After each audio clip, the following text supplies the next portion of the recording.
Attending this presentation, you are open to the truth as it can be known, following in new ideas and actions, making for a better way of life. I'm James Coleman, Inner Peace Arts Unscripted.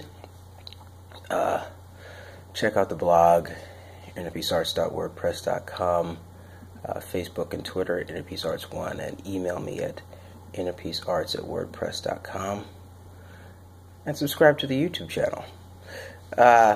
Today I'm going to talk about honesty and a return to honesty and its importance, and ask you the question, can you be honest with yourself? And it's not as, I think it's not as easy as people make it out to be. Because if you're honest with yourself,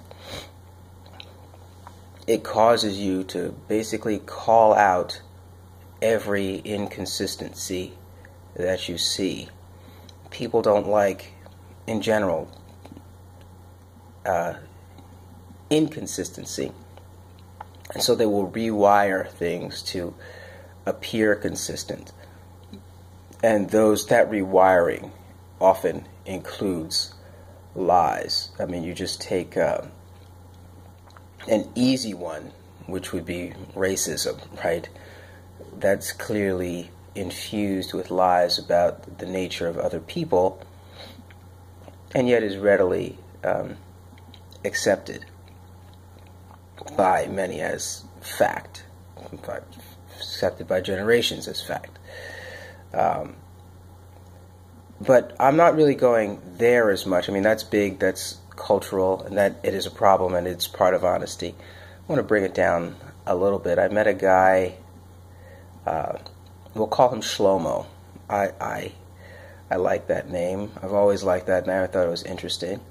And I picked that name because he was Jewish. He was actually a recent convert to Judaism. So it's like, it's basically like if you grew up in church and then got serious about church, right? It's the same thing, but on the Jewish side. And he was telling me all these things, and I was able to draw things out of him because, this is what I do.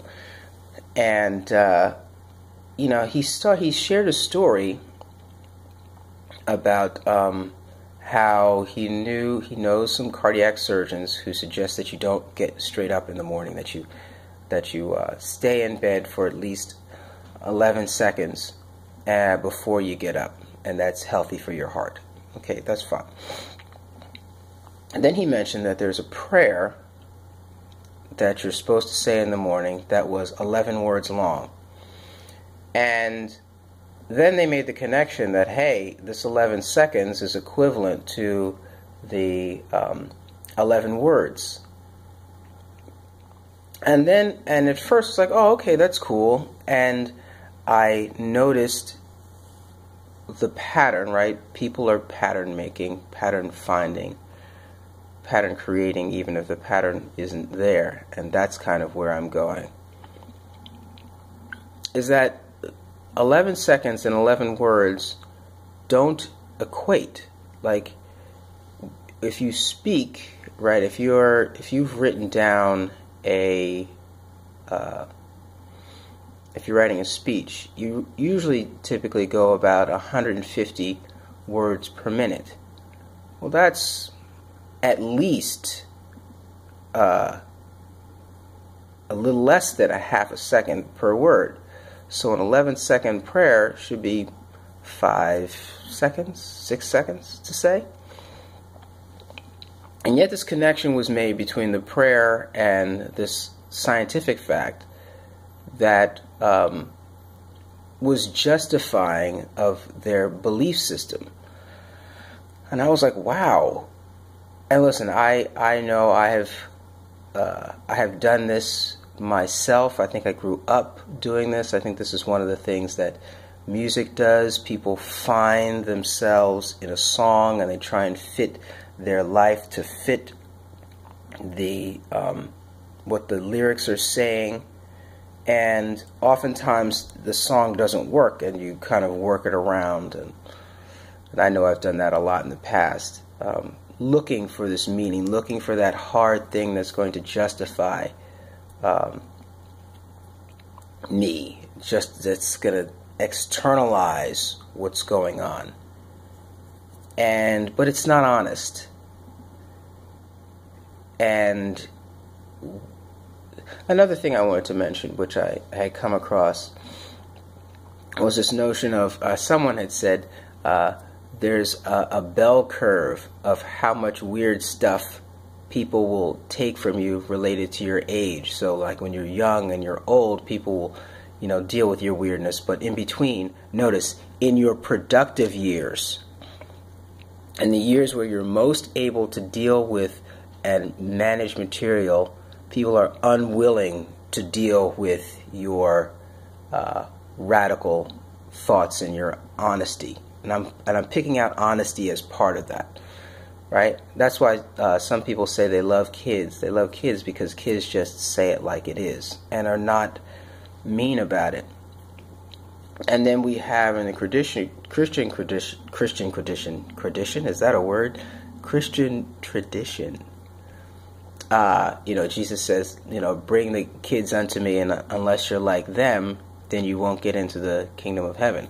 No one seems to talk about the honesty of children, the brutal honesty. And yet they're able to go about and 10 seconds later, play a game together. Yeah, let's see adults do that. And here's my other observation with this. If these are the things that are required for adults, why is the programming so anti this?